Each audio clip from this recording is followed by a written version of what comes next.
बहुत ज़माना पहले कनान की सरजमीन में एक नबी रहते थे, हज़रत याकूब अलैहिस्सलाम। उनके कई बेटे थे, लेकिन सबसे छोटे बेटे हज़रत यूसुफ अलैहिस्सलाम निहायत खूबसूरत, नेक और फरमानबरदार थे। हज़रत याकूब अलैहिस्सलाम को उनसे ख़ास मोहब्बत थी। एक दिन हज़रत यूसुफ अलैहिस्सलाम ने ख्वाब देखा और अपने वालिद को बताया, अब्बा जान, मैंने ख्वाब में 11 सितारे, सूरज और चंद देखा कि वो मुझे सजदा कर रहे हैं। हज़रत याकूब अलैहिस्सलाम समझ गए कि ये एक ख़ास ख्वाब है और अल्लाह ताला यूसुफ अलैहिस्सलाम को बुलंद मकाम अता करेगा। इन्होंने यूसुफ अलैहिस्सलाम को नसीहत की कि ये ख्वाब अपने भाइयों को ना बताना, मगर उनके भाई पहले ही यूसुफ अलैहिस्सलाम से हसद करते थे। इन्होंने आपको रास्ते से हटाने का मंसूबा बनाया।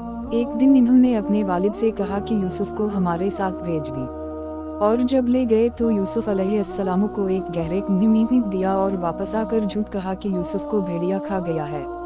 अल्लाह ताला ने यूसुफ अलैहिस्सलाम की हिफाजत फरमाई। एक काफिला वहां से गुजरा और यूसुफ अलैहिस्सलाम को कुएं से निकालकर मिस्र ले गया।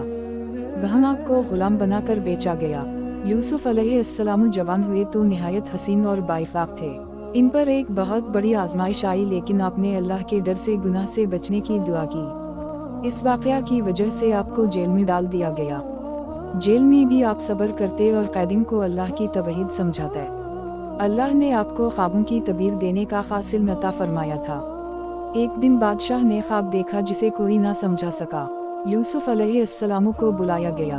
आपने बताया कि 7 साल खूब फसल होगी और फिर 7 साल कहता पड़ेगा। बादशाह बहुत मुतासिर हुआ और यूसुफ अलैहिस्सलाम को मिस्र का खजानेदार बना दिया। जब कहता आया तो यूसुफ अलैहिस्सलाम के भाई अनाज लेने मिस्र आए। इन्होंने अपने भाई को ना पहचाना, लेकिन यूसुफ अलैहिस्सलाम ने इन्हें पहचान लिया। आखिरकार आपने अपनी शनाख्त जाहिर की और सबको मुआफ़ कर दिया। फिर हज़रत याकूब अलैहिस्सलाम भी मिस्र आ गए और यूसुफ अलैहिस्सलाम से मुलाकात हुई। उसी वक्त उनका बचपन का ख्वाब सच्चा हुआ कि 11 भाई, माँ और बाप सब आपके सामने आजिज़ी से खड़े थे, जैसे सूरज, चंद और सितारे। सबक: हज़रत यूसुफ अलैहिस्सलाम की कहानी हमें ये सिखाती है कि हसद बहुत बड़ी बुराई है। सब्र और तक़वा से अल्लाह हर मुश्किल से निकाल देता है। मुआफ़ करना और दूसरों के साथ भलाई करना सबसे बड़ी नेकी है।